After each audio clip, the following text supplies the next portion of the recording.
నమస్తే, welcome to మహా debate. నేను భువన. ఐబొమ్మ ఈ పేరు చెప్పగానే అందరికీ టక్కును గుర్తుకొచ్చే పేరు ఇమ్మడి రవి. ఎస్, 3 రోజుల క్రితం ఇమ్మడి రవిని అరెస్ట్ చేయడం జరిగింది.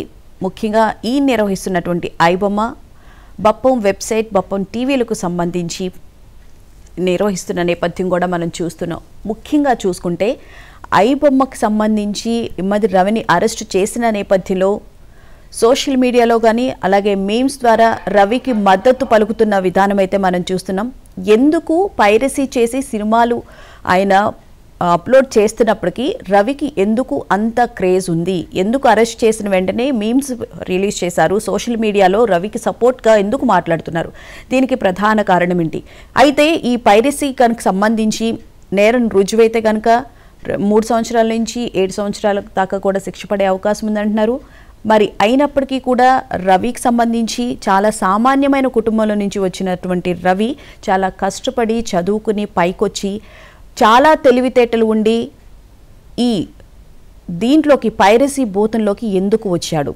దీనికి ప్రధాన కారణం ఏమై ఉంటుంది? కేవలం డబ్బు సంపాదనే ధ్యేయంగా రావడం జరిగిందా, లేకపోతే గేమింగ్ యాప్స్ని ప్రమోట్ చేయడానికి వచ్చారా? అసలు రవి యొక్క ఉద్దేశం ఏంటి? ఎందుకంటే ఆయన పైరసీ చేయడంలో కానీ లేకపోతే హ్యాక్ చేయడంలో కానీ రవి చాలా సిద్ధహస్తుడు అని చెప్పి కూడా పోలీసులు చెప్పడం జరిగింది. దాదాపు రవియే 2000 సినిమాలకు సంబంధించి పైరసీ చేసినట్లు కూడా తెలుస్తుంది. అలాగే 2020 నుంచి కూడా బీహార్కి చెందినటువంటి అశ్విని కుమార్ 500 చిత్రాలను పైరసీ చేసినట్లుగా కూడా మనకి పోలీసులు అయితే వార్తలు ఇస్తున్న నేపథ్యం కూడా చూస్తున్నాం. మరి దీనికి సంబంధించి అసలు ఈ పైరసీ విషయంలో ప్రభుత్వం తీసుకుపోయే చర్యలేంటి? కేవలం ఐబొమ్మ ఒక్కటే ఇలాంటి వెబ్సైట్లను కానీ లేకపోతే ఈ సినిమాలను కానీ పైరసీ చేసి విడుదల చేస్తుందా? దీనికి సంబంధించి అసలు ఐబొమ్మ ఎటువంటి ప్రింట్ని రిలీజ్ చేస్తూ ఉంటుంది? ఎందుకంటే దీనికి సంబంధించి చాలా కూడా ఉన్నాయి. ముఖ్యంగా చూసుకుంటే మూవీ రూల్స్ అలాగే చాలా వెబ్సైట్స్ ఉన్నాయి దీనికి సంబంధించి. అయినా కూడా కేవలం ఐబొమ్మనే టార్గెట్ చేయడానికి ప్రధాన కారణం ఏంటి? ముఖ్యంగా మూవీ రూల్స్కి సంబంధించి చూస్తే కనుక సినిమా రిలీజ్ అయిన 1-2 అవర్స్లోనే ఆ సినిమాని వాళ్ళు అప్లోడ్ చేస్తారు. కానీ ఐబొమ్మ అలా కాదు, హెచ్డి ప్రింట్ కూడా కాదు. హెచ్డి ప్రింట్ వచ్చిన తర్వాత మాత్రమే ఐబొమ్మ సినిమాని అప్లోడ్ చేస్తుంది. మరి మూవీ రూల్స్కి లేనటువంటి ఇబ్బంది ఐబొమ్మకు మాత్రమే రావడానికి ప్రధాన కారణం ఏంటి? సో ఈ అంశాలకు సంబంధించి డిబేట్లో చర్చ మనతో పాటు జాయిన్ అవుతున్నారు సలీం గారు, ఇమ్మడి రవి న్యాయవాది, అలాగే కృష్ణకుమారి గారు సోషల్ యాక్టివిస్ట్, అలాగే పవన్ గారు ప్రముఖ విశ్లేషకులు. అందరికీ నమస్తే అండి. Good morning. గుడ్ మార్నింగ్ అండి. గుడ్ మార్నింగ్ అమ్మా. Good morning. యా, సలీం గారు నమస్తే అండి. నమస్తే అమ్మా. నమస్తే అమ్మా. నమస్తే. యా, సలీం గారు, మీరు రవి గారి తరపున వాదించడానికి అయితే ముందుకు రావడం జరిగింది. అయితే ఎప్పుడైతే ఇమ్మడి రవిని అరెస్ట్ చేశారో అప్పటి నుంచి రవికి సపోర్ట్ గా చాలా మంది సోషల్ మీడియాలో మాట్లాడుతున్నారు. ముఖ్యంగా పైరసీ అనే కాదు, మరి సినిమా టికెట్ రేట్లకు సంబంధించి మీరు అంత పెంచకపోతే మేము వచ్చి థియేటర్స్ కి చూస్తాం కదా, సినిమా టికెట్ రేట్లకు సంబంధించి టికెట్స్ రేట్లు చాలా విపరీతంగా ఉంటున్నాయి అని చెప్పి సోషల్ మీడియాలో చాలా మంది ఈ విషయంగానే రవికి సపోర్ట్ చేస్తున్న విధానం అయితే మనం చూస్తూ ఉన్నాం. కరెక్ట్ ఉందమ్మా, మీరు చెప్పింది మాట కరెక్ట్ ఉంది. అసలు ఎవరికి ఇంత హీరో వర్షిప్ చేయలేదు, కానీ రవికి మాత్రం ఇంత హీరో వర్షిప్ చేస్తున్నారు. నేను చూశాను ఒక చిన్న షార్ట్ వీడియో 1 మిలియన్స్ వెళ్ళింది. దాంట్లో అయితే ఎంతో మంది నన్ను, సార్ మీ ఫోన్ నంబర్ చెప్పండి సార్, మేము మీకు డబ్బులు ఇస్తాము. ఒక బాబు అయితే, సార్ నా అకౌంట్లో 5,000 ఉన్నాయి, మీకు పంపుతాను, మీకు మరీ నా దగ్గర డబ్బులు ఉంటే మీకు పంపుతాను సార్, మీకు QR కోడ్ పంపించండి, నేను డబ్బులు పంపుతున్నాను అని ఎంతో మంది నాకు కామెంట్ చేస్తున్నారు. నేను నా జీవితంలో సోషల్ సపోర్ట్ ఇంత వచ్చిన ఏ కేసులో కూడా నేను చూడలేదు. ఈ రవి కేసులో అంత సోషల్ మీడియా సపోర్ట్ వచ్చింది. రైట్. సో మరి ఈ ఒకవేళ ఐటీ యాక్ట్ ప్రకారం నేరం కనుక రుజువైతే పైరసీకి సంబంధించి ఎలాంటి చర్యలు తీసుకునే అవకాశం ఉంటుందంటారు సార్? లేదా, ఇది అన్ని సింపుల్ ఇంప్రిస్మెంట్ కేసు ఉన్నాయి. ఇవి ఆల్ 7 years లో, చీటింగ్ కేసు ఒకటి 7 years, remaining all IT act అది 6 months to 2 years వరకు ఉంటుంది. దాంట్లో అంత పెద్ద గ్రావిటీ ఏం లేదు ఈ కేసులో. అయితే రవి గారు హైదరాబాద్ నుంచే చాలా సినిమాలకు సంబంధించి హ్యాక్ చేశారని చెప్పి, పైరసీ చేశారని చెప్పి, దాదాపు ఈయన 2000 వరకు పైరసీ చేశారు సినిమాలు అని చెప్పి కూడా అంటూ ఉన్నారు కదా సార్? అవునమ్మా, అది అలిగేషన్స్ ఉన్నాయి, ఇంకా not at proof. Yeah. Legal terms లా ఇవి అన్ని అలిగేషన్స్ ఉన్నాయి. Not it prove. Once it prove తో court may be decide. So this is are allegations అని నేను చెప్తున్నాను. ఓకే, పవన్ గారు గుడ్ మార్నింగ్ అండి. నమస్తే సార్.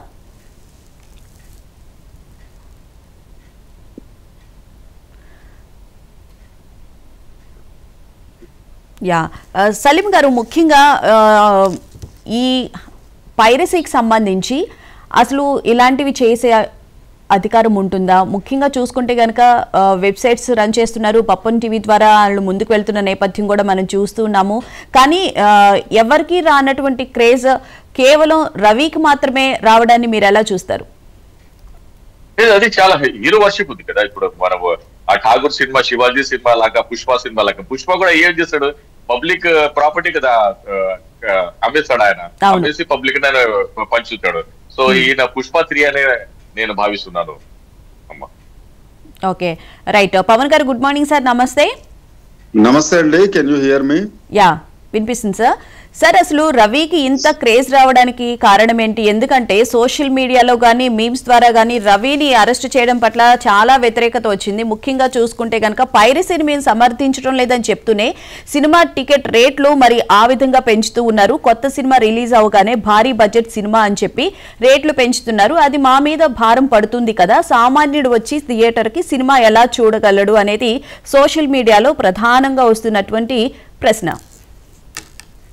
మేడం, ఇప్పుడు నమస్తే అండి.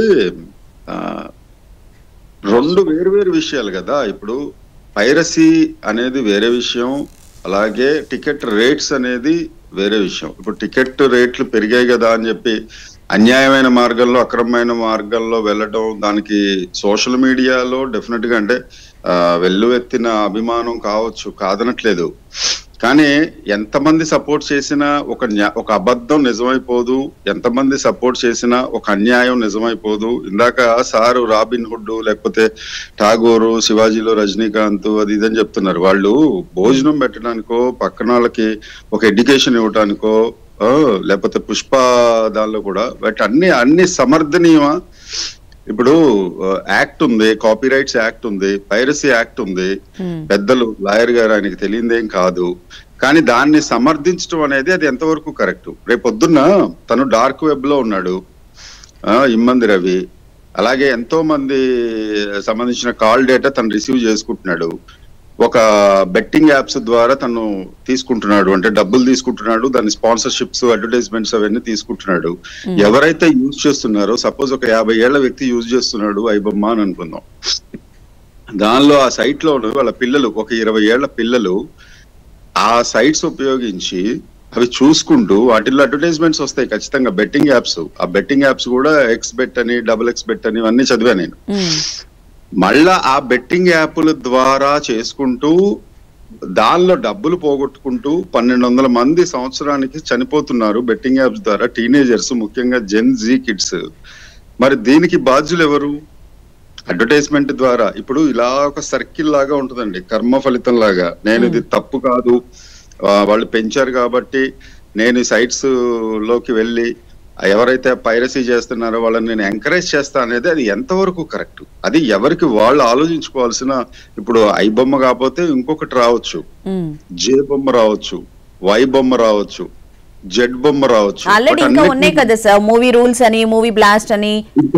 అవి ఇంకా వాటి మీద చర్యలే తీసుకోలేదు. ఇప్పుడు వాటిని సమర్థించడం అనేది, లేకపోతే పుష్పని సమర్థించడం, ఇప్పుడు ఎక్కువ మంది ఒక దాన్ని చప్పట్లు కొట్టారు కదా అని అన్యాయం నిజమైపోతుందా?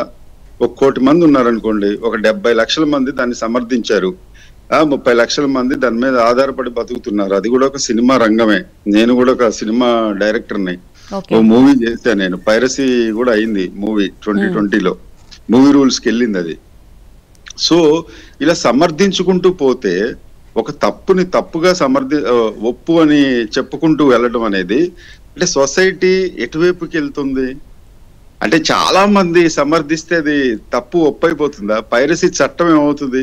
అంటే ఇలాంటి వాళ్ళని ఎంకరేజ్ చేసినట్టు కాదా? ఇప్పుడు ప్రొడ్యూసర్స్ సినిమా రేట్స్ పెంచుతున్నారు అని అంటే దాని మీద సోషల్ మీడియాలో ట్రోల్స్ రావాలి, మాకు ఇంత అయితే మేము చూడమని చెప్పాలి, లేకపోతే బ్యాన్ చేస్తామని చెప్పాలి. పెద్ద సినిమా అయినా సరే, అభిమానులు అయినా సరే, ఫ్యాన్స్ అయినా సరే మేము వెళ్ళం. అలా రావాలి ఉద్యమం అనేది, లేదా వాళ్ళని నిలదీయాలి. ఎందుకు ఇంత రేట్స్ పెడుతున్నారు? పెద్ద సినిమాకైనా సరే, చిన్న సినిమాకైనా సరే, ఒక పాప్కార్న్ కొనడానికి ఇంత రేట్స్ ఎందుకు అవుతున్నాయి? థియేటర్ యాజమాన్యాలని ప్రశ్నించే దిశగా పాయింట్ ఎక్కడుందో అక్కడే ట్రిగ్గర్ చేయాలి. కానీ సెకండరీ ఉన్న ఒక దొంగల్ని ఎంకరేజ్ చేయటం అనేది ఎంతవరకు కరెక్ట్? అది చెప్పండి. ఎంకరేజ్ చెయ్యాలా? అదే మన ఇంట్లో చోరీ చేస్తే, ఇప్పుడు మన పక్క ఇంట్లో చోరీ చేసారా పర్వాలేదులే, ఓకే ఫైన్, నో ఇష్యూ. ఎవడో ఆడాడు, ఎవడో బెట్టింగ్ లో పోగొట్టుకున్నాడు, ఎవడో సూసైడ్ చేసుకున్నాడు. అదే మన ఇళ్ళ దాకా వస్తే అలాంటిని ఎంకరేజ్ చేసుకుంటూ వెళ్తే దుష్పరిణామాలు అంటారు. 1:1, 1+1 లింక్డ్ ఉంటాయి. ప్రతిదానికి ఒకటి లింక్డ్ ఉంటాయి. అందుకనే ఒక న్యాయమైన మార్గంలో వెళ్ళాలి అని చెప్పి చెప్తారు. అంతేగాని సైట్స్, పైరసీ సైట్స్ చూసేస్తాం, ఇమ్మంది రవిని అరెస్ట్ చేస్తే మేము వెల్లువెత్తిన నిరసనలు ప్రదర్శిస్తాం అనేది అది నిజంగా హర్షణీయం కాదు. Definitely not. ఎందుకంటే ఇందాక చెప్పినట్టు 1,00,000 మందికి పైగా బతుకుతున్నారు. ఒక్క సినిమా మీద దగ్గర ఒక 500 కుటుంబాలు బతుకుతాయి. మరి ఆ సినిమా కార్మికులు పొట్ట కొట్టినట్టు కాదా? సార్, మీరు ఇప్పుడే చెప్పారు నేను కూడా ఒక సినిమా తీశాను డైరెక్టర్గా, యాజ్ ఎ డైరెక్టర్గా అని చెప్పి. అసలు సినీ ఇండస్ట్రీలోనే సాధారణంగానే చాలా సమస్యలు ఉంటాయి. కార్మికుల దగ్గర నుంచో లేకపోతే టెక్నీషియన్స్ రకరకాల సమస్యలు ఉంటాయి. మళ్ళీ ఈ పైరసీని కూడా ఇట్లా ఫేస్ చేయడాన్ని మీరు అసలు ఎలా చూస్తారు? అదేనండి, ఇందాక చెప్పినట్టు పైరసీని ఎంకరేజ్ చేయటం అనేది అది అసలు హర్షణీయం కాదు, అది కరెక్ట్ కాదు. అన్యాయాన్ని, అంటే ఇప్పుడు ఒక అన్యాయం జరిగిందండి, ఆ అన్యాయాన్ని మనం ఎంకరేజ్ చేస్తూ వెళ్ళాం, దొంగల్ని ఎంకరేజ్ చేసుకుంటూ వెళ్ళాం. ఇప్పుడు ఇందాక సార్ చెప్తున్నారు పుష్పలో, అంటే ఇప్పుడు ఏం చెప్తున్నారు? ఆ దొంగల్ని కొట్టడం లేకపోతే ఎర్రచందనం స్మగ్లింగ్ చేయడం కరెక్టే అని చెప్తున్నారా? అది కరెక్టా? బేసిక్ పాయింట్ అది కరెక్టా? వేరే వాళ్ళకి పెట్టాలి అని అంటే నువ్వు కష్టపడో, లేకపోతే నువ్వు ఒక ఇండస్ట్రీ పెట్టో, లేకపోతే ఇంకోటి చేసో నువ్వు అంతగా ఉంటే, అంటే పాజిటివ్ గా ఉన్న వ్యక్తులు అనేవాళ్ళు లేరా? మన ఇండస్ట్రియలిస్టులు ఎవరు లేరా? చాలా మంది లేరా? సినిమా రంగాన్ని పక్కన పెడదాం కాసేపు. ఎంతమంది entrepreneurs, how many people are there in the society who are leading the society along with providing jobs? ఎంతమంది చేస్తున్నారు? ఎంతమంది బిజినెస్ పీపుల్ ఉన్నారు? అందరూ స్మగ్లర్లే ఈ రూట్ లో వెళ్తేనే మిగతా వాళ్ళకి వాళ్ళ కడుపు నింపుతున్నారా? కాదు కదా. అది ఇది వినోదం, ఇది అర్జెంటు. లేకపోతే ఇవాళ చూడకపోతే, ఆ సినిమా చూడకపోతే చచ్చిపోతాం, ఖచ్చితంగా చూడాల్సిందే. లేకపోతే పిల్లల పాల ప్యాకెట్లు లాంటిది ఇది, దానిలో రేట్లు పెరిగాయి, మరేం చేస్తాం, బ్లాక్ లో కొనుక్కున్నాం, ఇలా కాదు కదా. This is an entertainment medium. మీకు నచ్చినప్పుడే సినిమా చూడండి, అంతేగాని దానికి పక్కన ఇంకొకరిని పెట్టి వాడు సైట్లు చోరీ చేసుకుంటూ 21,000 సినిమాలు చోరీ చేశాడు 1972 నుండి. గాడ్ ఫాదర్ తో మొదలు పెడితే ఓజీ సినిమా వరకు, పవన్ కళ్యాణ్ ఓజీ సినిమా వరకు. ఈ పైరసీ భూతం అనేది ఇప్పుడే కాదండి, మనకి ఎనలాగ్ వర్షన్, అంటే క్యాసెట్స్ రూపంలో వాళ్ళు చిన్న వీడియో కెమెరాస్ పెట్టుకుని తీసినప్పటి నుంచి, అప్పుడు థియేటర్ ప్రింట్స్ అవి కానీ వచ్చినప్పుడు మహేష్ బాబు లాంటి వాళ్ళు కూడా వెళ్ళి వీడియో పార్లర్స్ మీద కూడా, నిజం సినిమా అప్పుడు అనుకుంటా, తేజ అండ్ మహేష్ బాబు ఇద్దరు వీడియో పార్లర్స్ మీద దాడి చేసి అక్కడ ఉన్న డివిడీలన్నింటినీ ధ్వంసం చేయడం జరిగింది. తర్వాత మనకి స్మార్ట్ ఫోన్ విప్లవం అనేది వచ్చింది. ఇలా చేసుకుంటూ వెళ్తే రేపొద్దున ఇలాంటి సైట్స్ 65 డూప్లికేషన్స్ ఉన్నాయి. ఏంటంటే మిర్రర్స్ అంటారు వీటిని. ఒక ఐబొమ్మ పోతే దానికి 65 సార్లు వాళ్ళు రిమూవ్ చేసిన కొద్దీ, అలాగా ఇంతకు ముందు కూడా చాలా సార్లు రిమూవ్ చేయడం జరిగింది. వాటిని మళ్ళీ సైట్స్ మీద పెట్టుకోవడం జరిగింది. ఇమ్మంది రవి అండ్ గ్రూప్, అతను ఒక వ్యక్తి కాదు, అతను కంప్లీట్ గా ఒక వ్యవస్థ, నో డౌట్. వాళ్ళు 4 రోజులు కామ్ గా ఉండొచ్చేమో కానీ, ఒకవేళ ఇతను అరెస్ట్ చేసి ఒక 2 years ఇంప్రిజన్మెంట్ కనుక చేస్తే, జైల్ బిహైండ్ ద బార్స్ కనుక ఇతను వెళ్తే, రేపొద్దున్న వాళ్ళ వ్యవస్థ 65 డూప్లికేషన్స్ ద్వారా, బగ్స్ ద్వారా పంపించి చేసే అవకాశం ఉంది. అండ్ మోర్ ఓవర్, ఇప్పుడు ఎవరైతే మురుస్తున్నారో ఐబొమ్మ చూసామో, ఐబొమ్మ ఉండాలి అని ఎప్పుడైతే మనం క్లిక్ చేస్తామో ఒక బగ్ వస్తుంది మన ఫోన్ లోకి. ఆల్రెడీ 50 లక్షల మంది డేటాని వాళ్ళు స్టోర్ చేసి పెట్టుకున్నారు ఐబొమ్మ చూసే వాళ్ళదే. అది డెఫినెట్ గా అండి, అవినీతి అనేది ఒక్క చోట ఆగదు. అతను ఎవరైతే చూస్తున్నారో వాళ్ళ డేటా కూడా తను డార్క్ వెబ్ లో గల అమ్ముకున్నాడు అని కూడా ఒకటి ఉంది. ఒక్కసారి మన ఫోన్ నెంబరో లేకపోతే మన ఫోన్ తాలూకా డీటెయిల్స్ డార్క్ వెబ్ లోకి వెళ్తే అది ఎంత ఇల్లీగల్ కార్యక్రమాలకి ఎంత ఇదంటూ జరుగుతుంది చూడండి. అదే అంటారండి పెద్దవాళ్ళు కూడా, ఒక్కసారి ఎక్కటం చాలా కష్టం కానీ ఒక మెట్టు జారడం చాలా ఈజీ. ఒక్కసారి జారడం అంటూ జరిగితే అధపాతాళమే. అది ఎవరు చెప్పినా, జనరేషన్ ఎంత చేంజ్ అయినా, ఎన్ని ఇయర్స్ మారినా, తరాలు మారినా తప్పే అవుతుంది కానీ ఒప్పు మాత్రం కాదు. ఇది నా స్పష్టమైన అభిప్రాయం. రైట్, ఒక చిన్న బ్రేక్ తీసుకుందాం అండి. బ్రేక్ తర్వాత డిబేట్ కంటిన్యూ చేద్దాం. ఇప్పుడు ఒక షార్ట్ బ్రేక్.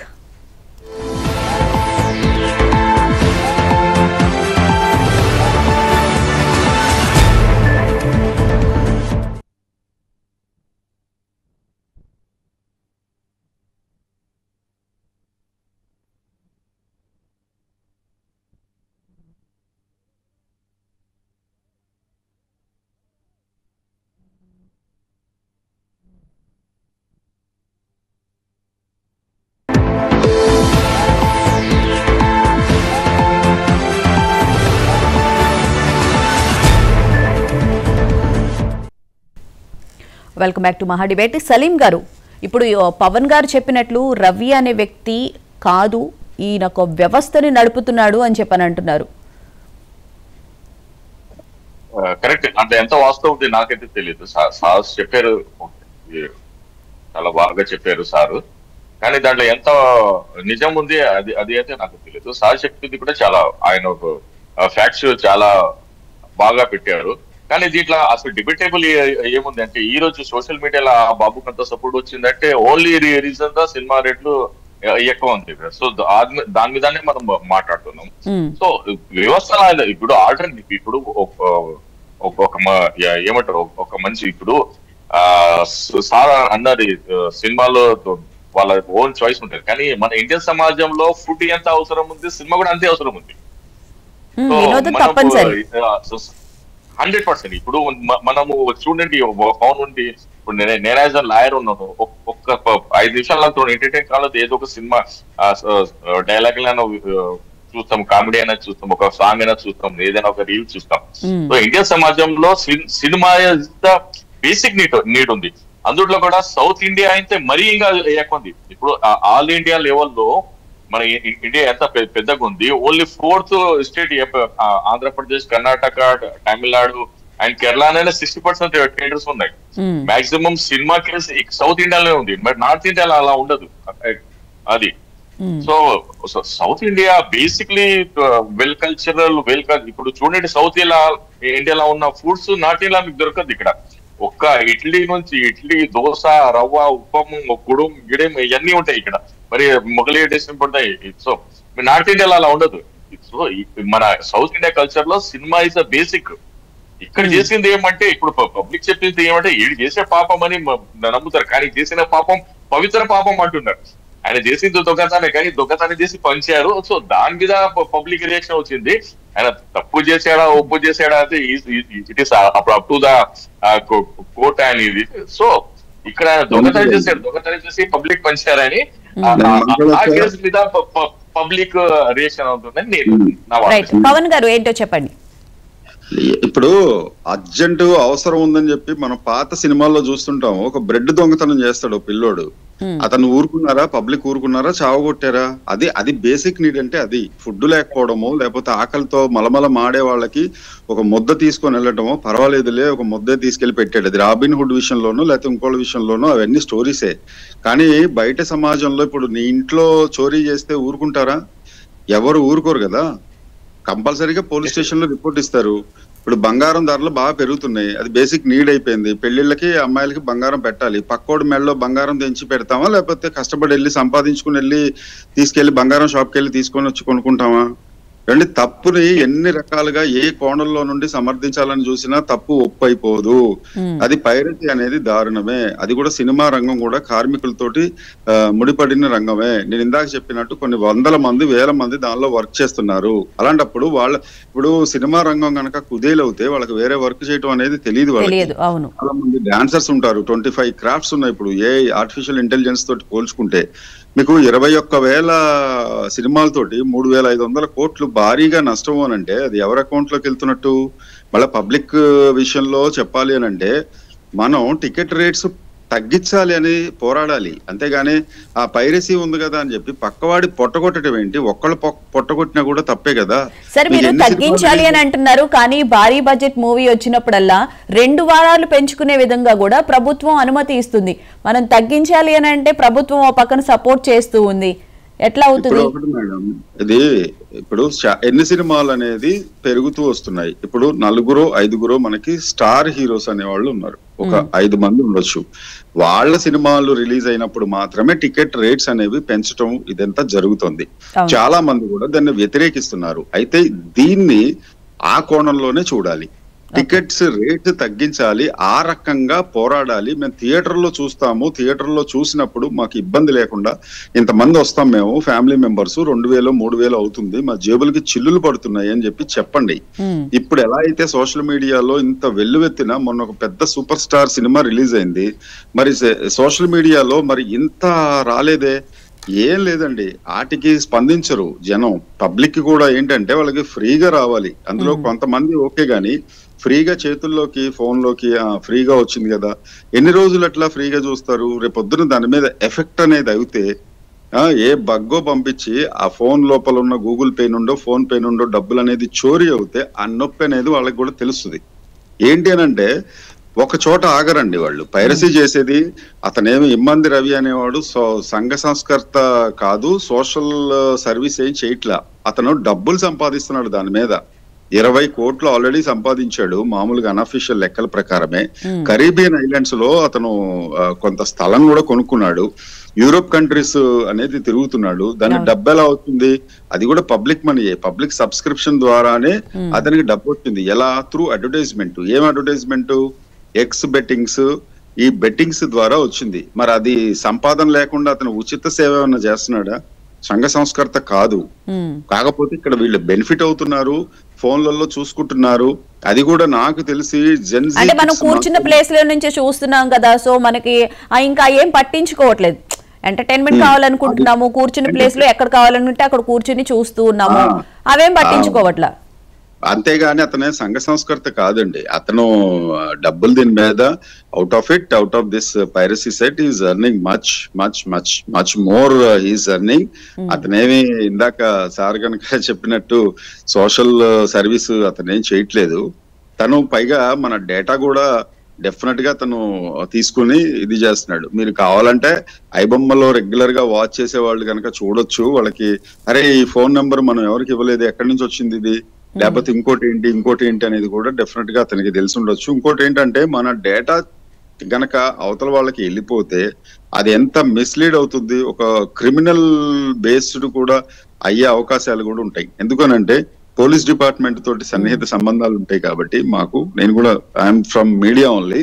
ఒక క్రైమ్ ప్రోగ్రామ్ చేసేటప్పుడు వాళ్ళతో సత్సంబంధాలు ఉండి వాళ్ళు చెప్తా ఉండేవారు ఎథికల్ హ్యాకర్స్ అని ఉంటారు వాళ్ళకి. ప్రధానంగా చూస్తే ఇండస్ట్రీ గానీ ప్రభుత్వాలు గానీ ఇటువంటి నష్టాలు జరుగుతున్నాయి అనే విషయం గురించి పబ్లిక్ కి అవేర్నెస్ తీసుకురావడంలో ఎందుకు ఫెయిల్ అయ్యాయని చెప్పి అనుకోవాలి? అది మంచి క్వశ్చన్ అండి. You have asked very good question. ఎందుకనంటే ఒకవేళ ఇలాంటివి కనుక చేస్తే మనకి పదే ఏదైతే మీకు డిజిటల్ అరెస్ట్లు అని చెప్పి మనకి చాలా ఇప్పుడు ఫోన్స్ ఓపెన్ చేస్తేనే మనకు వస్తూ ఉంటాయి. సేమ్ అదే విధంగా మీరు అన్అఫీషియల్ సైట్స్ కి ఒక బగ్ ఖచ్చితంగా ఉంటుంది ఐబొమ్మలో. ఎందుకుండదు? మూవీ రూల్స్ లో కూడా బగ్స్ ఉంటాయి, ఏపీకే అప్లికేషన్స్ ఉంటాయి, మీకు తెలుసు. అవి గనక క్లిక్ చేస్తే అది ఎలాంటి ఇదైనా మీ మొత్తం టోటల్ పర్సనల్ డేటా మొత్తం ఆటోమేటిక్ గా వాళ్ళ చేతుల్లో ఏం లేదు. ఇక్కడ ఫ్రీ అనేది ఎలా ఉంటదంటే ఎలుకకి ఒక ఉల్లిపాయ వేసి బోన్ లో బంధించడం లాంటిదే ఉంటది. సేమ్ అలాగే ఐబొమ్మ లాంటి ఉల్లిపాయ వేసి పబ్లిక్ ని బోన్ లోకి బంధించి వాళ్ళ డేటా మొత్తం తీసుకొని 50 లక్షల మంది డేటా అనేది అన్అఫీషియల్ గా అంటే అఫీషియల్ గా ఎంత ఉండొచ్చు? వీటి మీద గనక నిజంగానే ఇప్పుడు సమస్య ఒక చోట ఉంటే అక్కడే పోరాడాలి, అంతేగాని దానికి ఆల్టర్నేట్ అనేది ఎత్తకూడదు. ఇప్పుడు గోల్డ్ అనుకోండి, మనం థియేటర్ లో చూసే సినిమా ఒక గోల్డ్ తోటి సంబంధం అనుకోండి, పైరసీ సైట్స్ లో చూసేది రోల్డ్ గోల్డే అవుతుంది తప్ప గోల్డ్ ఎలా అవుతుంది? ఆ క్లారిటీ ఉంటుందా, లేకపోతే ఆ సౌండింగ్ ఉంటుందా, ఆ థియేట్రికల్ ఎక్స్పీరియన్స్ అనేది ఉంటుందా? ఇప్పుడు రోల్డ్ గోల్డ్ చూసి మురిసిపోయి మాకు ఫ్రీగా వచ్చింది కదా మేము చూస్తున్నాము ఓకే అని అనుకుంటే రేపొద్దున మీ పిల్లలు ఎఫెక్ట్ అవుతారు. వాళ్ళ సైట్స్ చూసి అక్కడ ఉన్న బెట్టింగ్ యాప్స్ కి వెళ్ళి సూసైడ్ చేసుకుంటున్నారు. ఇందాక అన్నట్టు 1224 మంది 2024లో ఉరేసుకుని ఆత్మహత్య చేసుకున్నారు. అందరూ 24-23 ఏళ్ల లోపు పిల్లలే. ఇది ఎందుకు జరుగుతుంది? ఆ సైట్స్ ప్రమోట్ చేయటం వల్ల. ఆ సైట్స్ ఏమన్నా మనం మామూలు శాటిలైట్ ఛానల్స్ లో గానీ యూట్యూబ్ ఛానల్స్ లో గానీ ప్రమోషన్స్ ఉంటాయా? మీరు ఒకసారి ఆలోచించండి. కేవలం ఇలాంటి సైట్స్ లోనే ఉంటాయి. మరి అలాంటప్పుడు దానివల్ల నష్టమే జరుగుతుంది తప్ప ప్రాణాలే పోతున్నాయి తప్ప చాలా డేంజరస్ అసలు కొంతమంది బెట్టింగ్ యాప్స్ కి సంబంధించి సోషల్ మీడియా ఇన్ఫ్లుయెన్సర్స్ కానీ లేకపోతే హీరోస్ కానీ అందరూ కూడా ప్రమోట్ కూడా చేశారు, వాళ్ళని ఎంక్వైరీ కూడా చేయడం జరిగింది. సార్, దాంతోపాటు ఒక ప్రధానమైన సమస్య ఏంటంటే హీరోస్ కోట్ల రెమ్యూనరేషన్ తీసుకుంటున్నారు, దానివల్ల అధిక భారం పడుతుంది అని చెప్పని అంటున్నారు. కానీ ఈ విధంగా ఈ పైరసీకి సంబంధించి ఈ విధంగా జరుగుతుంది, మీరు ఈ యాప్స్ వాడద్దు, ఈ బెట్టింగ్ యాప్స్ వాడద్దు అని చెప్పి ఎందుకు అవేర్నెస్ కల్పించలేకపోతున్నారు? ఎందుకు అంటే ఈ పైరసీకి సంబంధించి మాట్లాడడంలో హీరోస్ ఎవరు ముందుకు రారు, వాళ్ళ సినిమా రిలీజ్ అయినప్పుడు మాత్రమే పైరసీ గురించి మాట్లాడతారు. మిగిలిన ఏ విషయం కూడా పట్టించుకున్న నేపథ్యం అయితే మనం చూడట్లేదు. అంటే వాళ్ళ దాకా వస్తేనే వాళ్ళు వచ్చి ప్రమోట్ చేస్తారా, మాట్లాడతారా? ఎగ్జాక్ట్లీ అండి, బాగా అడిగారు, మంచి క్వశ్చన్. ఇలాంటివి రెగ్యులర్ గా జరుగుతూ ఉండాలి మేడం. దేనికేనంటే ఇప్పుడు ఒక రౌండ్ లాగా ఉంటుందండి, ప్రతిదానికి ఒక ఇంటర్లింక్ ఉంటుంది. ఇప్పుడు వీళ్ళే చూసి వీళ్ళే మళ్ళీ పైరసీ సైట్స్ గురించి మాట్లాడి ప్రొడ్యూసర్స్ అందరినీ అట్లా కొంతమంది ఏం చేస్తున్నారు అని అంటే, వాళ్ళు సపోజ్ మొన్న ఒక మూవీ చూసానండి, దానికి గట్టిగా ఓదర కొట్టేశారు. దాదాపు 25-30 crores పెట్టి తీసాము, ఇంకా మాకు బ్రేక్ ఈవెన్ కాలేదు అని హిందీలో కూడా డబ్ చేశారు ఆ సినిమాని. చేసినప్పుడు నేను ఆ సినిమా థియేటర్ లో చూసినప్పుడు అరే కాదు కదా, ఇంత వర్త్ కాదు, నాకు ఆటోమేటిక్ గా తెలిసిపోతుంది ఇండస్ట్రియల్ కాబట్టి. సో ఇది ఒక 10 crores 12 crores లో మేక్ చేశారు, 30 crores అయితే కాలేదు. ఎందుకంటే స్టార్స్ అనేవాళ్ళు సూపర్ స్టార్స్ కాదు, ఒక 2-3 నోటిఫైడ్ ఉన్నారు, వాళ్ళు కూడా ఫేడ్ అవుట్ ఉన్నారు కొంతమంది. ఇంకా బ్రేక్ ఈవెన్ అవ్వకపోవడం ఏంటి? దీనికి కూడా 250 రూపాయల టికెట్ కి 350 రూపాయలు, ఇంకో 100 రూపీస్ ఎందుకు చెయ్యాలి? ఇలాంటి వాటి మీద నిజంగా చర్యలు తీసుకోవాలి.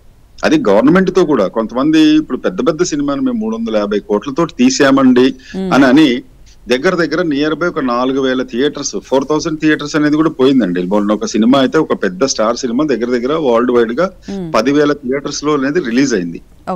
ఓన్లీ ఫస్ట్ డేనే మొత్తం లాగేద్దాము, ఓన్లీ 1 డేలో. ఇప్పుడు ఇది వరకు 100 రోజులు ఉంటే హిట్ అనేవాళ్ళం, 50 రోజులు ఉంటే యావరేజ్ సినిమా అనేవాళ్ళం, 25 రోజులు ఆడితే ఫ్లాప్ అయింది అనేవాళ్ళం. ఇప్పుడు 25 రోజులు ఆడితే 10వ రోజు అని చెప్పి గ్రాండ్ గా థియేటర్స్ దగ్గర పోస్టర్స్ వేసుకునే పరిస్థితి వచ్చింది 10వ రోజుకి, 10th డేకి. అంటే ఇప్పుడు ఫ్రైడే, సాటర్డే, సండే ఈ 3 రోజులే అయిపోయింది సినిమా. అందులోనూ ఫ్రైడేనే మొత్తం కొట్టేద్దాం, మొత్తం లాగేద్దాం. అదే సార్, ఫస్ట్ రోజే రిలీజ్ అయిన ఫస్ట్ రోజే వచ్చిన ఏదైతే ఖర్చు అవుతుందో అదంతా ఒకటేసారి వచ్చేయాలని చెప్పి కూడా చూస్తున్నారు, అందుకే టికెట్ రేట్లు పెంచుతున్నారు. అది నిజంగానే చాలా ఆలోచించాల్సిన విషయం. మీరు సినీ ఇండస్ట్రీలో ఉన్నారు కాబట్టి మీరు ఏం చెప్తారు అసలు దీనికి సంబంధించి? దీనికి సంబంధించి ఏంటంటే అండి, ప్రొడ్యూసర్స్ ఎవరైతే టీం ఉంటారో వాళ్ళు నిజాయితీగా ఉండాలి. మా సినిమాకి అవసరం లేదు, మా సినిమా థియేటర్ కి అందరూ వస్తే చాలు.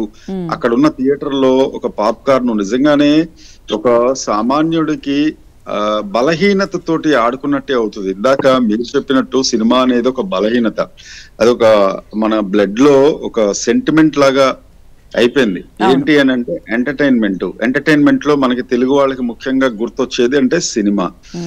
బాలీవుడ్ కన్నా ఇప్పుడు దగ్గర సంవత్సరానికి 300 పైచిలకు తెలుగు సినిమాలు ప్రొడ్యూస్ అవుతున్నాయంటేనే మనకి సినిమా మీద ఉన్న ఒక అపారమైన లవ్ అండ్ ఎఫెక్షన్ అనేది మనకి అర్థమవుతూ ఉంటది. దీని మీద గవర్నమెంట్ కూడా వాళ్ళు వెళ్ళి కూర్చుని, స్టార్ హీరోలు వెళ్ళి కూర్చుని, ఏమండి మేము ఒక 2-3 రోజులు మేము పెంచుకుంటాం, ప్లీజ్ మాకు టికెట్స్ రేట్స్ పెంచుకునే అవకాశం ఇవ్వండి అని అంటే 50-100 కాకుండా ఏకంగా 700 టికెట్, 800 టికెట్ అని అంటే అక్కడ ఉన్న ఫ్యాన్స్ వెళ్ళి విచ్చలవిడిగా వేలం వెర్రిగా పాపం వాళ్ళు వెళ్ళి వాళ్ళ జేబులు చిల్లులు పడి వాళ్ళు ఫస్ట్ డే సెకండ్ డే చేసుకున్న తర్వాత ఒక 5 రోజుల తర్వాత సామాన్యుడు థియేటర్కి వెళ్లే పరిస్థితి అనేది వస్తుంది. ఇక్కడ టైం అనేది తీసుకోకపోతే నేను ఒక విషయం చెప్తాను. మా చిన్నప్పుడు సింహాసనం అనే సినిమా రిలీజ్ అయింది, 2nd క్లాస్ 3rd క్లాస్ అనుకుంటా. సింహాసనం అనే సినిమా 3 కోట్లతో తీశారు అప్పట్లో. యా అన్ని టెక్నికాలిటీస్ ఉంటాయి. మొత్తం కంప్లీట్ గా దానిలో స్టార్ కాస్టింగ్ మందాకిని గారు, జయప్రద గారు, హూ ఆర్ నాట్ అందరు స్టార్స్ ఉంటారు, పెద్ద పెద్ద క్యారెక్టర్ ఆర్టిస్ట్ ఉంటారు. అసలు వీళ్ళు లేరు అనే దానికి లేదు. అలాంటిది మనం అలాంటి సినిమా కూడా రెండో రోజు మూడో రోజు హ్యాపీగా ఫ్యామిలీస్ తోటి వెళ్ళి చూసాం. కానీ టికెట్స్ భారం పడటం, ఇంకొక ₹5 ఎక్స్ట్రా పెట్టడం, ₹5 ₹4 ఎంత ఉండేది అనుకుంటా. బాల్కనీ చైర్ ఇలా డివిజన్స్ ఉండేవి కదా ఇది వరకు, మల్టీప్లెక్స్ రాకు. సో మరి అప్పుడు కూడా చూసాము, 3 కోట్ల సినిమా ఒకేలా ఉండేది. అలాగే 50 లక్షలు 60 లక్షలతో తీసిన సినిమా టికెట్ రేటు అలాగే ఉండేది. అక్కడ చేసిన ఫార్ములా ఏంటంటే, మన పాత ప్రొడ్యూసర్లు గాని డైరెక్టర్స్ గాని సినిమా పుల్ చేయడం, క్రౌడ్ పుల్లింగ్ అంటారు దీన్ని. ఆ క్రౌడ్ పుల్లింగ్ చేసుకోవడం, టికెట్స్ రేట్స్ కాకుండా క్వాలిటీ ఇవ్వడానికి చూడటం, ఆ థియేట్రికల్ ఎక్స్పీరియన్స్ కోసం చూడటం. అప్పుడు కూడా టీవీలు ఉన్నాయి, దూరదర్శన్ ఇలాంటివి ఉన్నాయి, కేబుల్ వ్యవస్థ అప్పటికి ఇంకా రాలేదనుకుంటాను. సో అలాంటప్పుడు ఇప్పుడు ఎందుకు అంత పెరుగుతుంది? అప్పుడు 500 శాలరీలో ₹5 టికెట్ అంటే 1%. ఇప్పుడు 25,000 ఒక శాలరీ ఒక మనిషిది అనుకుందాం, on an average 250 he can afford, right? 250 వరకు హీ కెన్ అఫోర్డ్. 5 మంది వెళ్ళినా కూడా ఒక ₹1000 ఫినిష్ అవుతుంది. ఇలా కాకుండా వాళ్ళు ₹5,000 అని అంటే 5,000, అతనికి వచ్చే 25,000 అంటే మీరన్నట్టు థియేటర్ కి ఎలా వెళ్తాడు? దీని మీద చర్యలు తీసుకోవాలి. ఎందుకంటే మనం ఫ్యామిలీతో కుటుంబ సభ్యులతో కలిసి వెళ్ళామనుకోండి సార్, పిల్లలు ఏదో ఒకటి అడుగుతారు, అడగంది వాళ్ళు బయటకు వచ్చినప్పుడు వాళ్ళకి ఫుడ్ తినిపించకుండా ఎట్టి పరిస్థితుల్లోనూ వెళ్ళం. సో అలాంటప్పుడు వాళ్ళు పాప్కార్న్ అనో లేకపోతే చిప్స్ అనో ఏదో అక్కడికి వెళ్ళిన తర్వాత అవి కూడా వాటర్ బాటిల్ వచ్చేసి ₹100 చిప్స్ కానీ లేకపోతే సమోసా లేకపోతే పాప్కార్న్, ఇంకా వాళ్ళ టేస్ట్కి తగ్గట్టు అవన్నీ కలుపుకుంటే దాదాపు 5,000 అయిపోతుంది. ఒక్క సినిమాకి వెళ్ళాలంటే సామాన్య వ్యక్తి 5,000 ఖర్చు పెట్టి వచ్చి సినిమా చూస్తాడా సార్? లేదండి, నిజంగా ఇది మాత్రం ఇదే విషయంలో నేను ఫస్ట్ ఓపెన్ చేసినప్పుడు 7 o'clock మీతో లైవ్కి వచ్చినప్పుడు ఫస్ట్ చెప్పిన పాయింట్ ఏంటంటే, మనం ఈ సమస్య మీదే పోరాడాలి. ఆ టికెట్స్ ఉన్న సమస్య మీద మాకు థియేటర్ ఎక్స్పీరియన్స్ కావాలి. ఎస్, థియేటర్ లో మేము చూస్తాము, థియేటర్ కి వెళ్ళడానికి అవకాశాలు ఉండాలి. అటు గవర్నమెంట్ కూడా చర్యలు తీసుకోవాలి. ఎందుకనంటే ఇది బిగ్గెస్ట్ ఒక కార్మిక రంగం, ఒక కర్షకుల రంగం ఎలా ఉంటుందో దీని మీద కూడా అంతే మంది ఆధారపడుతున్నారు. కాబట్టి ఎక్కువ టికెట్ రేట్స్ ఉంటే జనాలు రారు, ఇక పోను కిల్ అయిపోతుంది సినిమా మాధ్యమం అనేది. అలాంటప్పుడు దాని మీద చర్యలు తీసుకుని టికెట్ రేట్స్ మీద కంట్రోల్ అనేది ఖచ్చితంగా ఉండాలి అనే కోరుకుంటున్నాం. ఎందుకు అనంటే, ఒక్క రోజు లోపల డబ్బులు తీసేసుకునే కన్నా 4 రోజులు ₹250, ₹1,000 ఒక 100 మంది కొన్నారు, 200 టికెట్ 2,000 మంది కొన్నారు. డబ్బులు దేనికి ఎక్కువ వస్తాయండి? ఆబ్వియస్ గా 200 టికెట్ మీదే డబ్బులు ఎక్కువ వస్తాయి. చిల్లర శ్రీ మహాలక్ష్మి అన్నట్టు తక్కువ రేట్లు పెడితే ఎక్కువ మంది జనాలు వస్తారు. చిన్న లాజిక్ మిస్ అవుతున్నారు చాలా మంది. అదేంటంటే వాళ్ళకి భయం, ఇప్పుడున్న కాంపిటీషన్ లో, ఇప్పుడున్న టెక్నాలజీలో పైరసీ అవుతుందా అనేది ఒక భయం. రెండోది, వాళ్ళ సబ్జెక్ట్ మీద వాళ్ళకి కాన్ఫిడెన్స్ లేకపోవడం అనేది రెండో భయం. ఇంకోటి, అరే ఇంత పెట్టి ఇది చేసేసాం కదా. ఇంకొకటండి, ఏ హీరో కూడా, స్టార్ హీరోలు అనే వాళ్ళు సంవత్సరానికి ఒకటి చేయటమే గగనం అయిపోయింది ఇప్పుడున్న సిచ్యువేషన్ లో. మిగతావన్నీ ఒక 4 సినిమాలు 5 సినిమాలకి తప్ప ఏడాది పొడుగునా రిలీజ్ అయ్యే 300 సినిమాల్లో 250 270 సినిమాల వరకు ఆల్మోస్ట్ అన్ని బడ్జెటెడ్ మూవీస్. అంటే సార్ నాకు ఇక్కడ ఒక సందేహం ఏమొస్తుందంటే, వాళ్ళ సినిమా మీద వాళ్ళకే కాన్ఫిడెన్స్ లేక టికెట్ రేట్లు పెంచుతున్నారేమో అనిపిస్తూ ఉంది. నిజమండి, ఎందుకంటే రేట్స్ పెంచడం ఒకటి, దగ్గర ఒక 5-6 వేల థియేటర్స్ లో వరల్డ్ వైడ్ గా రిలీజ్ చేస్తే మీకు ఆటోమేటిక్ గా ఒక షోకి ఒక థియేటర్ నుండి 5 లక్షలు వేసుకుంటే ఓవరాల్ గా ఒక 1000 థియేటర్ లో 5 కోట్లు, 10,000 థియేటర్ కి వచ్చేసరికి 50 crores. అందుకనే ఈ రికార్డ్స్ అన్ని ఫస్ట్ డే క్రాస్ అవడానికి రీజన్స్ ఇవే, just because of hike of the ticket rates. No doubt about it. But the thing is here we have to fight against it. అంటే దాని మీదే మనం చెయ్యాలి. కానీ పైరసీ ఎంకరేజ్ చేసి వాడెవడో రాబిన్ హుడ్, లేకపోతే వాడు పసిపిల్లలకి పాలు ఇస్తున్నాడు, లేకపోతే బొచ్చులో అన్నం పెడుతున్నాడు కాబట్టి వాడిని మనం ఎంకరేజ్ చేస్తామంటే రేపొద్దున అది డెఫినెట్ గా తీవ్రమైన నష్టమే. దీని మీద గవర్నమెంట్ అనేది అవేర్నెస్ తీసుకురావాలి. ఇప్పుడు మనకి ఎవరైనా డిజిటల్ అరెస్ట్లు అంటే మనం ఫోన్ డయల్ చేస్తే వస్తున్నాయి కదా, మీరు ఏదన్నా లింక్ వచ్చి మీకు ఓటీపీ చెప్పమంటే మీరు చేయకండి అని ఇలాంటి వాటిల్లో కూడా అవేర్నెస్ అనేది డెఫినెట్ గా తీసుకుని రావాలి. తీసుకొస్తేనే అది సాధ్యం అవుతుంది తప్ప ఒక్కసారికో లేకపోతే, ఎందుకనంటేనండి అబద్ధానికి 1,00,00,000 మంది అతని పక్షాన నిలబడి ఉన్నారు. అది చాలా జాగ్రత్తగా మీకు ఎలా ప్రాబ్లం అవబోతుంది ఇది అనేది చాలా జాగ్రత్తగా ఎక్స్ప్లెయిన్ చేయగలగాలి. ఎందుకంటే కూడా మొన్న చెప్పినట్టున్నారు కదా డిజిటల్ అరెస్ట్ జరిగింది అని చెప్పి వాళ్ళ కుటుంబంలో ఫ్యామిలీలో. చూడండి మరి అంత ఎడ్యుకేటెడ్ అండ్ అంత సాఫిస్టికేటెడ్ ఫ్యామిలీ వాళ్ళల్లో కూడా అవేర్నెస్ లేదు అని అంటే డిజిటల్ అరెస్ట్ 2 రోజులు ఉండిపోయాడంటే నాకు అర్థం కాల. అదేంటి పోలీసులకి ఫోన్ చేయొచ్చు, digital arrest, what is digital arrest అసలు అలా ఎలా అవుతుంది? అలాగే దీనిలో కూడా బగ్స్ అనేది డెఫినెట్ గా ఉంటాయండి. ఐబొమ్మలో బగ్స్ లేకుండా ఉండవు. ఎందుకంటే నేను ఈ సబ్జెక్ట్ మీద 4 రోజుల నుండి నేను స్టడీ చేస్తున్నాను. నేను ఎథికల్ హ్యాకర్స్ తోటి కూడా మాట్లాడాను. They are who are working for intelligence bureau, ఐబీలో వాళ్ళు పనిచేస్తున్నారు. ఎథికల్ హ్యాకర్ తోటి మాట్లాడినప్పుడు వాళ్ళు చెప్పింది ఏంటంటే, సార్ డెఫినెట్ గా మీకు తెలియకుండానే ఫోన్ లో బగ్స్ వచ్చేస్తాయి. 1-2 సార్లు ఓపెన్ చేసినా మీ డేటా చాలా వాల్యుబుల్ అనుకుంటే రేపొద్దున పర్సనల్ డేటా ఇది చేసుకొని ఎంత మంది ఇలాంటి వాటి బారిన పడట్లేదు చెప్పండి. అశ్లీల ఫొటోస్ ఉన్నాయి, మార్ఫింగ్ ఫొటోస్ ఉన్నాయి, మేము సోషల్ మీడియాలో పెడతామని చెప్పి ఎంత మంది లేడీస్ ఎఫెక్ట్ అవుతున్నారు. చాలా వ్యాలిడ్ పాయింట్స్ చెప్తున్నారు సార్. మాట్లాడుతూ ఉంటే ఇంకా చర్చించాలని అనిపిస్తుంది. రైట్. కృష్ణ కుమార్ గారు నమస్తే అండి. నమస్తే అండి. కృష్ణ కుమార్ గారు, అసలు ఇమ్మంది రవికి సోషల్ మీడియాలో పైరసీ విషయంగా అరెస్ట్ చేశారు, కానీ సోషల్ మీడియాలో ఇంత సపోర్ట్ రావడానికి ప్రధాన కారణం ఏమై ఉండొచ్చు, మీరేమంటారు? అసలు ఇప్పుడు తాజాడ్డ కోతి వనవెల్లా చేర్చిందని, ఇప్పుడు అతను డబ్బులు సంపాదించడం కోసం ఈ వ్యాపారం చేస్తూ తను 100 రూపాయలు సంపాదించుకుంటే వీళ్ళకి 5 పైసలు ఇస్తున్నాడు, వర్త్. సినిమా చూపిస్తున్నాడు. సినిమా చూపించి మీకేదో నేను సేవ చేస్తున్నాను, మీకేదో సహాయం చేస్తున్నాను, నా వల్ల మీరు సంతోషాన్ని పొందుతున్నారు అనే ఒక భ్రమలోకి తీసుకెళ్ళాడు అతను. ఆ భ్రమే ఈరోజు సోషల్ మీడియాని ఒక రకంగా అవినీతిని ప్రోత్సహించేటట్లు, ఒక వ్యక్తిగత నైతికత లేకోకుండా చేసేలాగా తయారైంది. ఈ వ్యక్తిగత నైతికత అంటే నేనేం చేయొచ్చు, నేనేం చేయకూడదు. ఇప్పుడు మనం ఒక ఎగ్జామ్ రాసేటప్పుడు డూస్ డు నాట్స్ అని ఎగ్జామ్ పేపర్ మీద ఉంటాయి. అవును, నువ్వు ఏం చేస్తే ఆన్సర్ షీట్ మీద నీకు మార్కులు వస్తాయి, క్వాలిఫై అవుతావు, ఏం చేస్తే డిస్క్వాలిఫై అవుతావు అని రాసి ఉంటది. దానిలో కొన్ని మనకు నచ్చలేదు అనుకోండి, డూస్ లో నాట్స్ లో మనం ఏం చేస్తాము? అక్కడ ఏమన్నా పేజీ పెట్టుకుని కూర్చుని ఎగ్జామ్ మానేస్తామా? కాదు కదా. అంటే ఒక ఎగ్జామ్ రాసేటప్పుడు నీకు అది ఎంత అవసరం అనిపించిందో, డూస్ మాత్రమే చేయాలి, డొనాట్స్ చేయకూడదు అనే ఒక అవేర్నెస్ నీకుందో, నీ వ్యక్తిగత జీవితంలో కూడా నీకు ఆ డూస్ డొనాట్స్ అనే దగ్గర ఒక జ్ఞానము పరిజ్ఞానము ఉండాలి. జ్ఞానం అంటేనేమో నైతికత, పరిజ్ఞానం అంటేనేమో అవగాహన, టెక్నాలజీ పట్ల అవగాహన. ఈ జ్ఞాన పరిజ్ఞానము 2 లేని వ్యక్తులు ఇలా సంఘ విద్రోహ శక్తులుగా తయారవుతున్నారు. సరే, వాళ్ళ అయ్యే చాలనట్లు ఒక గుంపుని తయారు చేసుకుంటున్నారు. ఈ గుంపు ఈ రోజు ఈ విధంగా మాట్లాడుతుంది. అంటే ఈజీ మనీ సంపాదించడం కోసం ఇదంతా చేస్తున్నారేమో అనిపిస్తుంది మేడం.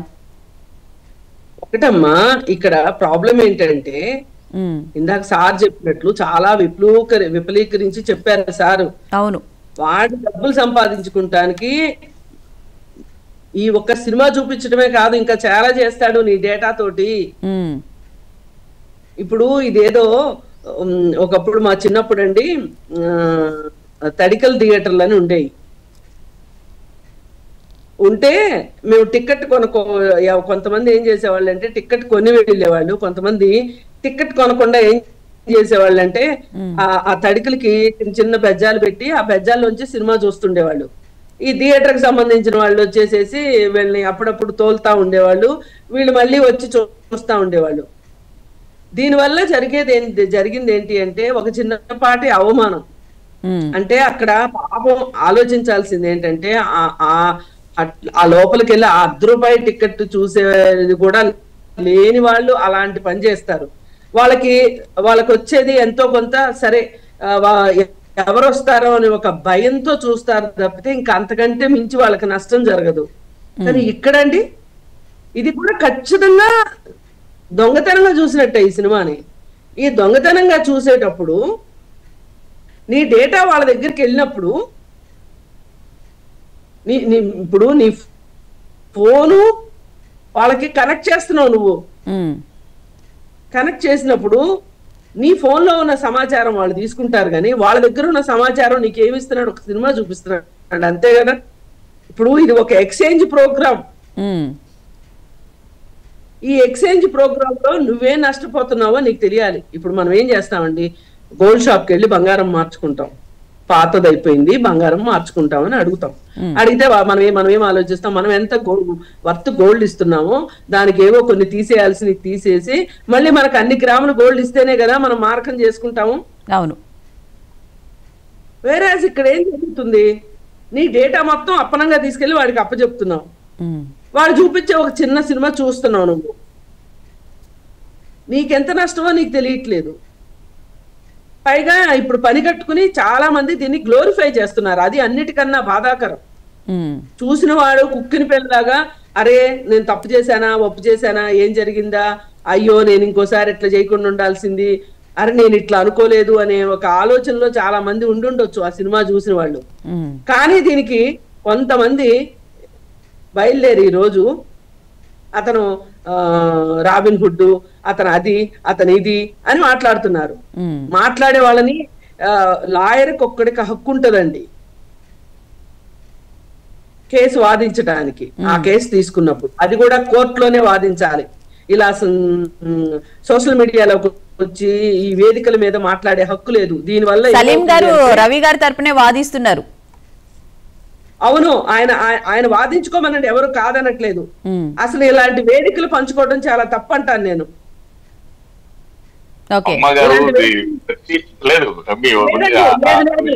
మీరు కాదండి, మీరు ఒక లాయర్ గా మీ క్లయింట్ కి ఎంతటి, ఒక డాక్టర్ కి ఒక లాయర్ కి మీ క్లయింట్ ని రక్షించుకునే హక్కు ఉంటుంది, నేను కాదనట్లేదు. కానీ మీ ప్రతిభా పాఠం అంతా మీరు కోర్టులో చూపించుకోండి.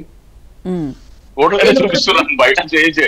కానీ ఇక్కడ ఇష్యూ ఏముందంటే ఇక్కడ సోషల్ మీడియాలో అతనికి ఎంత సపోర్ట్ ఎందుకు వచ్చింది, అతను చేసింది తప్ప, అది దాని మీద మనం డిబేట్ చేస్తున్నాము.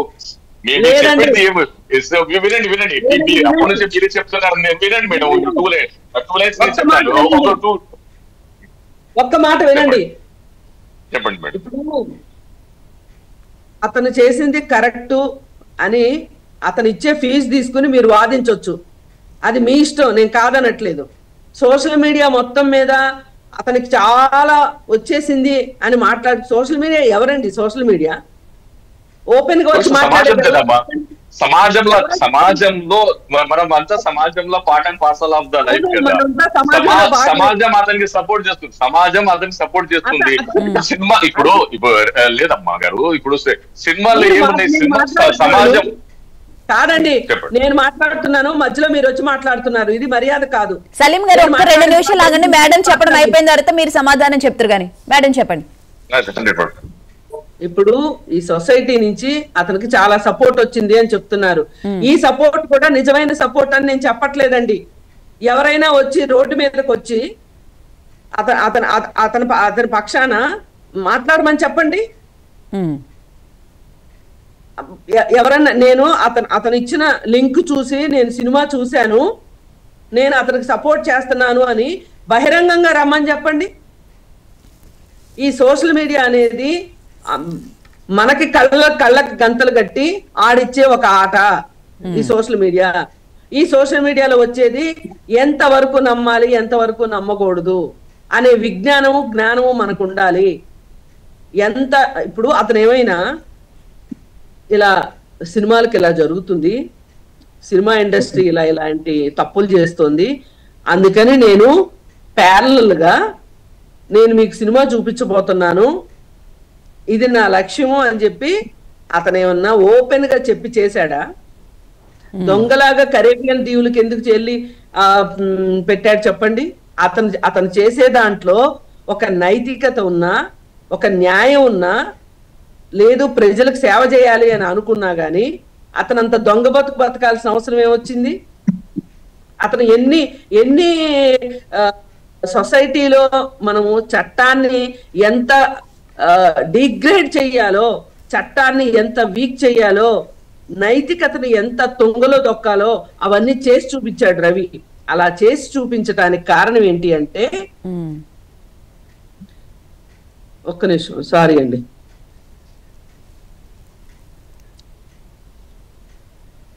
అలా చేసి చూపించడానికి ఉన్న ఒకే ఒక కారణం ఏంటి అంటే, నేను ఏదైనా చెయ్యగలను, నేను తెలివైన వాడిని. మేధస్సు ఉంటదండి, అందరికీ ఒకే రకం మేధస్సు ఉండదు. ఆటం బాంబు కనిపెట్టిన అతను కూడా అది ఇంత విధ్వంసం సృష్టిస్తుంది అని తెలియకనే సృష్టించాడు. సృష్టించిన తర్వాత జరిగిన దానికి చింతించి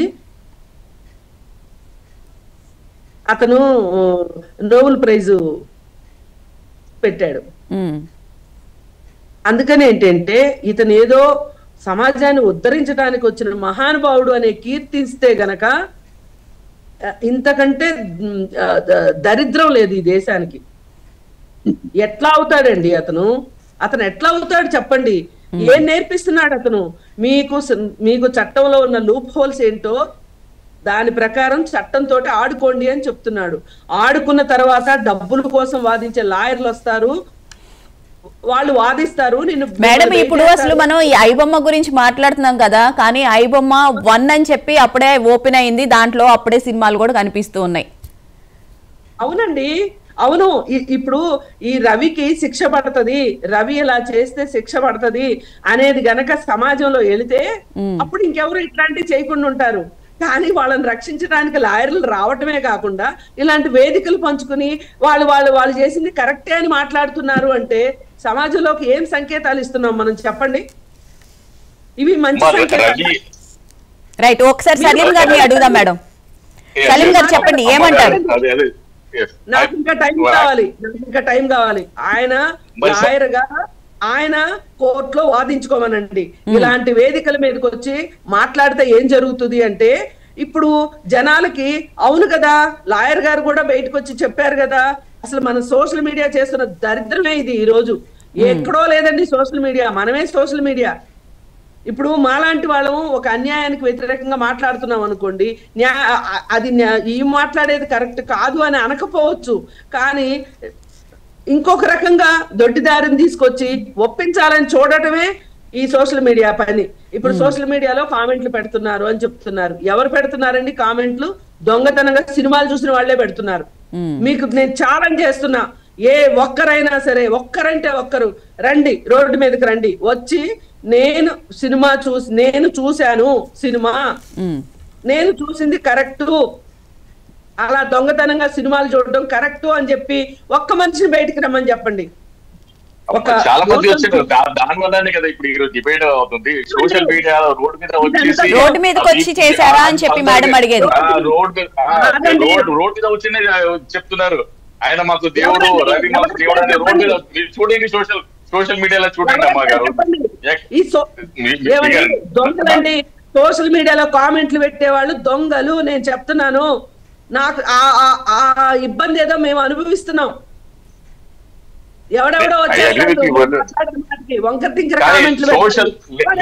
రైట్, చివరిగా అది సలీం గారు మీరేమంటారు అసలు ఈ కేసుకు సంబంధించి, మేడం చెప్పిన దానికి సంబంధించి? లేదు, ఇప్పుడు మేడం మాట్లాడు, సార్ మాట్లాడు, దొంగలు ఎక్కడ లేదు అమ్మా. ఐబొమ్మ రవి మీద ఫోకస్ చేసి ఓటు దొంగ ఉన్నాడు, నోటు దొంగ ఉన్నాడు, లిక్కర్ దొంగ ఉన్నాడు, అన్ని ఇది సమాజంలో అందరు ఉన్నారు, అందరికి లాయర్లు ఉంటారు. అది చూసా నేను ఇక్కడ వేదిక వచ్చి మాట్లాడితే మీరు పిలిచారు, వచ్చాను. సోషల్ సమాజంలో ఒక ఇష్యూ మీద డిబేట్ అవుతుంది, సో దాన్ని కరెక్షన్ చేసుకున్నాలి. దీనివల్ల మనకి ఏ లర్నింగ్ వచ్చింది? ఈ రోజు పవన్ గారు కూడా మాట్లాడాడు, హై బడ్జెట్ సినిమాలు పెట్టేసి ఇది చేస్తున్నారు, ప్రతి దానికి ఒక కంట్రోల్ ఉంటుంది. ఇప్పుడు ఆ పెట్రోల్ మనకి ఎక్కడైనా వెళ్తే 100 రూపాయల లీటరే ఉంటుంది, కానీ 1 డే కోసం 1000 రూపీస్ ఉండదు కదా. సో ఈ రోజు డిబేట్ ఏంటంటే దీనివల్ల మనకు లర్నింగ్ రావాలి, సినిమా టికెట్ కూడా ఒక కంట్రోలింగ్ లా రావాలి. ఇప్పుడు చూడండి, ఇప్పుడు మాక్సిమం రేట్ ఉంటది, ఎంఆర్పి ఎలా వచ్చింది? అదే సమోసా 5 రూపీస్ ఉన్న సమోసా మేము సినిమా థియేటర్ కి వెళ్తే 50 రూపాయల నుంచి 100 రూపాయలు ఉంది.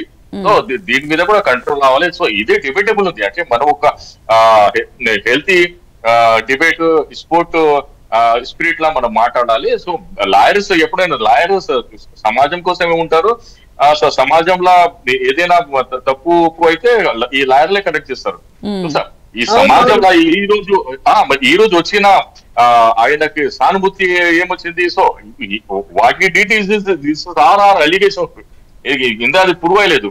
కానీ సానుభూతి వచ్చిందని అంటున్నారు. కానీ ఆయన దగ్గర మనకు సంబంధించిన 50 లక్షలు 60 లక్షల మంది డేటా అంతా ఉన్నది. ఆ డేటా మిస్యూజ్ అవుతుంది, డార్క్ వెబ్ లోకి వెళ్తుంది. దానివల్ల నష్టం ఎవరికి? ప్రజలకే కదా. ఆయన ఏమో శుభ్రంగా ఎంజాయ్ చేస్తూ ఉన్నారు. చాలా బాగా మాట్లాడు. డాటా అతని దగ్గర లేదు. మన ఉన్న డాటా మొత్తం అమెరికా దగ్గర ఉంది. మనకు వాట్సాప్ గూగుల్ మెయిల్ తో స్టార్ట్ అయితే గూగుల్ నుంచి మన ఫోన్ లో ఏ డాటా పెట్టాం మొత్తం ఈ రోజు అమెరికా దగ్గర ఉంది. మన ఇండియాలో వాట్సాప్ ఉంది, కానీ Saudi Arabia some Gulf countries లో లేదు. ఎందుకంటే ఈ డాటా వాళ్ళ దగ్గర వెళ్తారని. ఈ ఇరాన్ లో ఇది లేదు, ఇది గూగుల్ లేదు. ఓన్లీ రవి దగ్గర లేదు మా డాటా. ప్రతి దగ్గర ఉంది. ఇప్పుడు నా డాటా పోలీస్ దగ్గర కూడా ఉంది. మన మొత్తం వరల్డ్ నడిచేది ఈ రోజు జీమెయిల్ అండ్ బ్యాంకింగ్ నడిచేది వీసా దగ్గర మన డాటా లేదా? ఇప్పుడు మన బ్యాంకింగ్ ట్రాన్సాక్షన్స్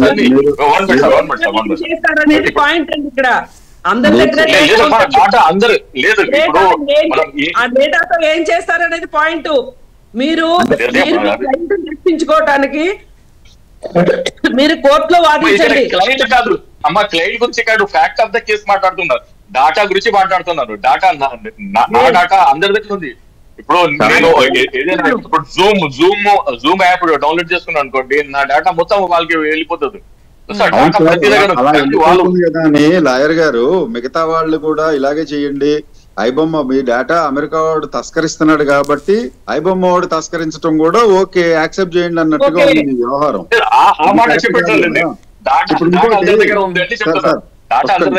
సార్ ఒక్క నిమిషం, ఇందాక మేడం చెప్పిన పాయింట్ చాలా వ్యాలిడ్ పాయింట్, బాగా నచ్చిన పాయింట్ ఏంటంటే ఎవరైతే అందరూ సోషల్ మీడియాలో శివాజీలో రజనీకాంత్ లా చూస్తున్నారు, రాబిన్ హుడ్ లా చూస్తున్నారు అని అంటే ఒక్కళ్ళైనా వాళ్ళ ఇంటి అడ్రస్, ఆధార్ కార్డు, ఐడి ఇచ్చి ఎస్ నేను చూస్తా ఇది కరెక్టే అని చెప్పి, ఇప్పుడు 1,00,000 మంది ఉన్నారు కదా, 1,00,000లో ఒక్కళ్ళని రమ్మనండి.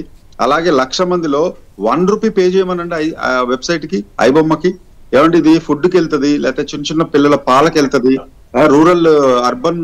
రూరల్ లో ఉండే పిల్లలకి, పసిపిల్లలకి మీకు వెళ్తుంది అని ₹1 పే చేయమనండి. చేస్తారేమో చూస్తాం. ఇదే అది కూడా సార్, అది మనం ఇక్కడే పప్పులో కాలేస్తున్నాం. అసలు వీళ్ళు చేసేది సేవ కాదు. వీళ్ళు సేవ మొహం పెట్టుకొని వీళ్ళు సంఘ విద్రోహ శక్తులుగా యాంటీ సోషల్ పర్సనాలిటీ అంటారు. వీళ్ళు ఇది చేస్తున్నాము అని చెప్పేవాళ్ళు రాబిన్ హుడ్ తోటి పోల్చి పబ్లిక్ చెప్తున్నారు కదా. ఈ రాబిన్ హుడ్ తోటి పోల్చే పబ్లిక్ ని ఒక్కళ్ళని బయటికి రమ్మనండి. బయటకు వచ్చి నా ఐడి పోలీసులు ఎదుర్కొండా చెప్తా, నేను లేకపోతే కోర్టులోకి వచ్చి నేను వాదిస్తా అని చెప్పి ఒక్కళ్ళని రమ్మనండి. లాయర్ గారు మీరు ఐబొమ్మ తరఫు నుండి బయట సోషల్ మీడియాలో చాలా ఎక్కువ అతనికి ఉంది కాబట్టి సరిపోతుంది. ఇప్పుడు ఈ డిబేట్ చూసే వాళ్ళలో కూడా ఒక్కళ్ళన్నా కోర్టు దగ్గరకు వచ్చి రవికి వెనకాల నిలబడమని చెప్పండి. నిలబడతారేమో చూద్దాం. చూసా సార్, రేపు ఎల్లుండి నుంచి అదే ఉంది కదా ఈ ఐబొమ్మ కేసులో. అంటే సోషల్ మీడియాలో మాట్లాడతారంటే కెమెరా ఎదురుగుండా మాట్లాడడం వేరుంటది, అక్కడ ప్రెసెంట్ అయ్యి మాట్లాడేది వేరుంటది, కోర్టు దగ్గరకు వచ్చి మాట్లాడడం అనేది కదా సార్. అంతే అమ్మా, నేను ఆన్ కెమెరా వచ్చి మాట్లాడుతున్నాను, ఆన్ కెమెరా వచ్చి నేను ఆ కేసు ని టేకప్ చేస్తున్నట్టు అంటే సార్. ఇప్పుడు మన స్క్రీన్ మీద చూస్తుంది వెబ్సైట్ ఐబొమ్మ 1 కు సంబంధించి అది ఓపెన్ అయింది. దాంట్లో కూడా కొత్త మూవీస్ అవన్నీ కనిపిస్తూ ఉన్నాయి. అది పరిస్థితి. ఇది చేస్తే డైరెక్ట్ గా మూవీ రూల్స్ కి సంబంధించి కానీ అట్లా వెళ్తూ ఉంది. సో అసలు ఈ సినిమాలకు సంబంధించి పైరసీ ఆగే సమస్య అయితే కనిపించట్లేదు మేడం. నేను ఇంకో మాట చెప్తాను. అతను మానసికంగా చాలా ఒక వికృతమైన మనిషి ఐబొమ్మ రవి అనే అతను. ఎందుకంటే అసలు పోలీసులకే ఛాలెంజ్ విసిరాడు కదా. అవును, ఇదేమన్నా స్వాతంత్ర పోరాట కాలమా? భగత్ సింగ్ నేను పార్లమెంట్ లో బాంబులు వేస్తాను అని చెప్తే ఈ రోజుకి మనం భగత్ సింగ్ ఎందుకు గుర్తు పెట్టుకుంటున్నాం? అతని పోరాటము ఈ దేశం కోసం చేశాడు కాబట్టి. అంతేగాని ఐబొమ్మ రవి ఎవరి కోసం చేశాడు చెప్పండి? తను డబ్బులు సంపాదించుకుంటానికి చేశాడు. పైగా సినిమా ఇండస్ట్రీలో సమస్యలు ఉన్నాయి, కరెక్టే, నేను కాదనట్లేదు. వాటికి మాట్లాడాల్సిన ప్లాట్ఫామ్ వేరే ఉంది, అది మాట్లాడదాము. ఇంకొకటి right right thank you so much madam Krishnakumar గారు, thank you so much Pawan గారు, thank you so much Salim గారు డిబేట్ లో పాల్గొన్నందుకు. సో ఐబొమ్మకు సంబంధించి రవి ఎవరైతే ఉన్నారో అతను రిమాండ్ లో ఉన్నారు, కానీ ఇప్పుడు మళ్ళీ ఐబొమ్మకు సంబంధించి ఐబొమ్మ 1 అని చెప్పి ఓపెన్ అవ్వడం జరిగింది. సో మరి పైరసీకి సంబంధించి ప్రజలు దానికి సపోర్ట్ చేయాలనుకుంటున్నారా? అసలు ఏం జరుగుతుంది? పైరసీని సపోర్ట్ చేయొద్దు, దానివల్ల చాలా మంది నష్టపోతున్నారు అని చెప్పి చెప్తూ ఉన్నప్పటికీ కూడా పైరసీ గురించే సోషల్ మీడియాలో మీమ్స్ కానీ సోషల్ మీడియాలో కానీ రవికి సపోర్ట్ చేస్తూ రావడము ఎంతవరకు కరెక్ట్? ఇది ఒకసారి అందరూ ఆలోచించాల్సిన అవసరం అయితే ఉంది. పైరసీని ఎట్టి పరిస్థితుల్లోనూ సపోర్ట్ చేయొద్దు. కావాలంటే ఇందాక పవన్ గారు చెప్పినట్టు టికెట్ రేట్లు తగ్గించే విధంగా కూడా అది ఒక పోరాటం చేస్తే అప్పుడు అందరూ కలిసి చక్కగా సినిమాకి వెళ్ళి థియేటర్కి వెళ్ళి చూసే అవకాశం ఉంటుంది. అంతేగాని పైరసీ సినిమా వచ్చింది మనం ఇంట్లోనే కూర్చుని సినిమా చూస్తే అయిపోతుందిలే అని చెప్పి మాత్రం ఆలోచించే పని మాత్రం చేయొద్దు. ఇది వాళ్ళ డిబేట్. చూస్తూనే ఉండండి మహానీయ.